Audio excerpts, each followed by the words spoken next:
ধরণীতল আজ সেজে উঠেছে নবরূপা বধূরূপে। আকাশ আজকে বর রূপে আসে মিলনের বায়ু লয়ে। ওগো কাশের মেয়ে, আজকে আমার চোখ জোড়ালো তোমার দেখা পেয়ে। তোমার হাতে বন্দি আমার ভালোবাসার কাশ, তাই তো আমি এই শরতে তোমার কৃতদাস। নদীর তীরে বসে সময় কাটানোর মধ্যে লুকিয়ে থাকে এক অনন্য সুখ। নদীর স্রোতের সাথে মিশে যায় সব চিন্তা, সব ভাবনা। নদীর জলের স্পর্শ আমাদের মনকে করে তোলে নির্মল। আজকে আমরা মূলত আসছি কাশবন ঘুরতে, যেহেতু শরৎকাল চলতেছে তাই আমরা আজকে শরতের শুভ্রতা নিতে আসছি। আমরা এখন আছি বালির চরে। সেই জসিমউদ্দিনের বিখ্যাত কবিতাখানি আমার মনে পড়ে যায়। গধন আমার হারিয়ে গিয়েছে বালুর চরে, কেমনে পশিব হিয়ালিয়া বাড়ির ঘরে, এরকম একটা কিছু কথা ছিল। যাই হোক, আমি ভুলে গেছি আর কি। সেটা বড় কথা নয়। বড় কথা এখন যেখানে দেখা যাচ্ছে পুরোটাই বালুচর, শুধুমাত্র ধুধু ভালু, আর তার উপরে রয়েছে কাশফুল। এখানে প্রচুর পরিমাণ দর্শক রয়েছে, ওই পাশে আসছে দেখা যাচ্ছে না, সবাই এখানে ঘুরতে আসছে। তাই আমরা তাদেরকে আমাদের কিছু কথাগুলো, আমার পরিচিত ভাই, তার কাছে দেখা যাক কেমন মনে হয় এই কাশফুল, শরতের কাশফুল শুভ্রতা। সাদা আর আকাশের সাদা মিলে এক নৈসর্গিক দৃশ্যের অবতারণ হয়েছে আমাদের এই কাশবনে। সম্মানিত ভিউয়ার্স, আচ্ছা, সুযোগ থাকলে অবশ্যই এই সুযোগকে হাতছাড়া করবেন না, কারণ প্রকৃতি যে কত সুন্দরভাবে সাজতে পারে তা আমরা মূলত এই কাশবনে আসলেই দেখতে পারি। এখানে যেদিকে যতদূর চোখ যায় শুধু সাদা আর সাদা, যেন আকাশ মাটির সাথে মিশে গেছে এবং দুয়ে মিলে আজ একাকার হয়ে গেছে। আচ্ছা, তারপর আমরা আপনার কাছে একটা প্রশ্ন, এই ফুলগুলো ইয়ে করে কখন, মানে ফোটে কখন? এই ফুলগুলো মূলত ফোটে হচ্ছে আপনার শরৎকালেই, ভাদ্র মাসের আর কি শেষ পর্যায়ে 20 তারিখের পর থেকে। এখন যদিও বা এখনো পূর্ণতা আসেনি, তবে অতি দ্রুত আর কি পূর্ণতা আসবে এগুলোই আমি আশা করি আর কি। আশা করি বলতে কি, এটাই হচ্ছে প্রকৃতির একটা সময়। প্রতি বছর নেয়, এবারেও সেই ফুল ফুটে গেছে।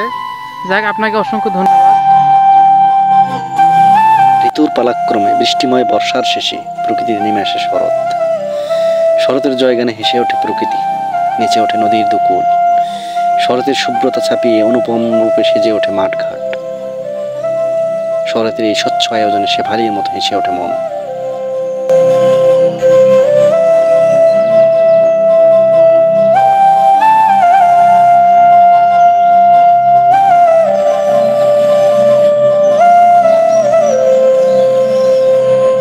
দেখা যায় মূলত হচ্ছে যেগুলো যারা এই কাশফুল মূলত বাংলাদেশের সব জায়গায় দেখা যায়। আপনি বাংলাদেশের যে কোনো প্রান্তে যাবেন সেখান থেকে আপনি কাশফুল দেখতে পারেন। তবে বিশেষ করে যেখানে ইয়ে রয়েছে, যেখানে বালু রয়েছে, এখানে কাশফুল বেশি দেখা যায়। বেশি হওয়ার কারণ হচ্ছে এখানে যেগুলো কাশফুল আছে এগুলো হচ্ছে সহজে বৃদ্ধি পায় এই জন্য তাই জন্য এখানে কাশফুলটা বেশি দেখা যায়। যেহেতু এখানে প্রচুর পরিমাণ চর, এখানে কিন্তু কোনো প্রকার ফসল হয় না। মূলত এখানে কাশফুল দিয়েই মানুষের জীবিকা, যারা এখানে কাশফুল তৈরি করে বা যেগুলো চাষাবাদ করে তাদের জীবিকা কিন্তু এখান থেকেই শুরু হয়। বিশেষ করে কাশফুল এখানে আসার মূলত কারণ হচ্ছে, আমি বিভিন্ন সময় বিভিন্ন জেলায় যাই, যেগুলো যেগুলো শহরে, যেগুলো ইট পাথর এবং মাটিতে তৈরি, আমি বিশেষ করে ওইগুলো শহরতে যাতায়াত করি। কিন্তু আজকে একটু ভিন্ন ধর্মে, যেহেতু আমার বাড়ির পাশে, তাই আমি এখানে চলে আসছি যে হচ্ছে একটা শরতে যে শুভ্রতা, এটা উপভোগ করতে। এখানে প্রচুর পরিমাণ কাশফুল দেখা যাচ্ছে, একবারে গোটাটাই সাদা হয়ে গেছে। আকাশটাও যেমন সাদা, তেমনই ভাবে এই কাশফুলগুলোও সাদা সাদা মিলে একেবারে দুই হয়ে গেছে। জি, আমি একটা কবিতা আবৃত্তি করে শোনাচ্ছি। এই খারিল ভাইয়ের একটা কবিতা আছে, যখন ইনি এখন বর্তমান শহরে থাকে, এখানে থাকেন না।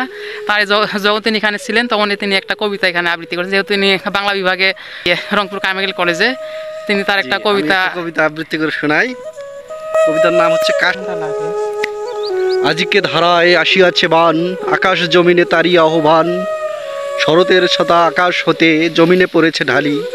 ধরণীর বুক সেজে তাই আজ হয়েছে শুভ্র পরি। আকাশের সাদা জমিনের সাদা দুয়ে মিলে একাকার, দুয়ে মিলে আজ গড়িয়া তুলেছে সমীরণ সুধাকর। ধরণীতল আজ সেজে উঠেছে নবরূপা বধূরূপে। আকাশ আজকে বর রূপে আসে মিলনের বায়ু লয়ে। দুয়ের মিলনে মধুমতি আজ খুশিতে আত্মহারা।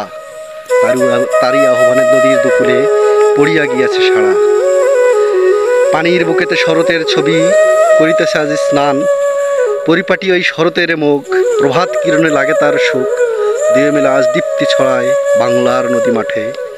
আকাশ জমিন এক হয়ে গেছে মিলনের অজুহাতে।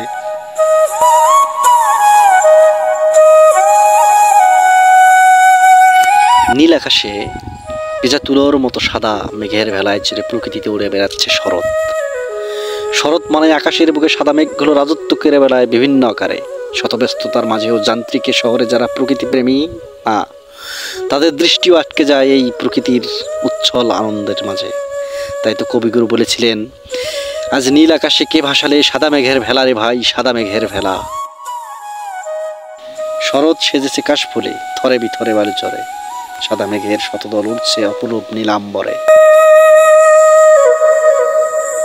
বিকেলের আধো আধো রোদে কাশফুল যেন সৌন্দর্যে পরিপূর্ণ হয়ে ওঠে। যখন আমরা সাধারণ মানুষ রয়েছি, আমরা হচ্ছে শরতের সুখটা নেই, যে কাশফুল একটা সৌন্দর্য হয়, এটা আমরা সবাই উপভোগ করি, ছবি তুলি, বিভিন্ন পোস্ট করি, কিন্তু আমরা কখনো ভাবি না যে এগুলো দিয়ে কি হয়, কি তৈরি করে এবং এগুলোর মূল্যবান কতটুকু। তাই এখানে বলতে গেলে যেগুলো কাশফুল দেখা যাচ্ছে, যেগুলো গাছ রয়েছে, এই গাছগুলো কোনো প্রকার মূল্য নেই, একেবারে মূল্যহীন।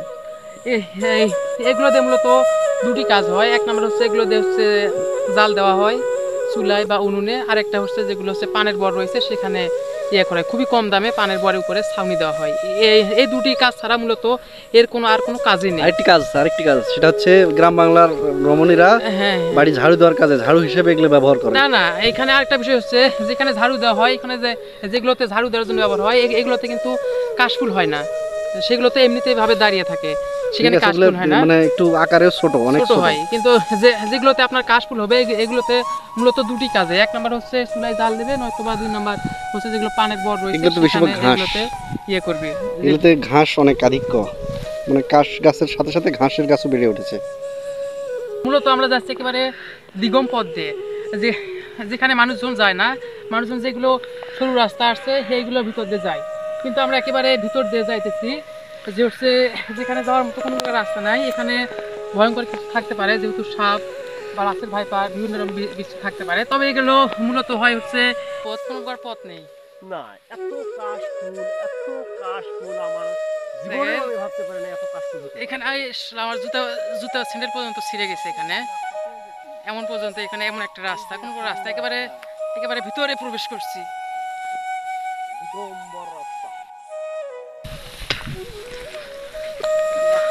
শরৎকে হাজারো ধন্যবাদ।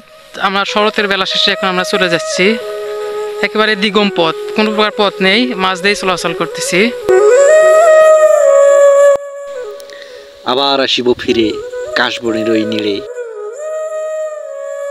এই অ্যাডভেঞ্চারময় ভ্রমণে আমাদের সাথে থাকার জন্য আপনাদের অসংখ্য ধন্যবাদ। সুযোগ থাকলে আপনারাও কাশবনে বেড়াতে যাবেন, দেখে আসবেন কাশবনের এই সৌন্দর্যকে। ধন্যবাদ।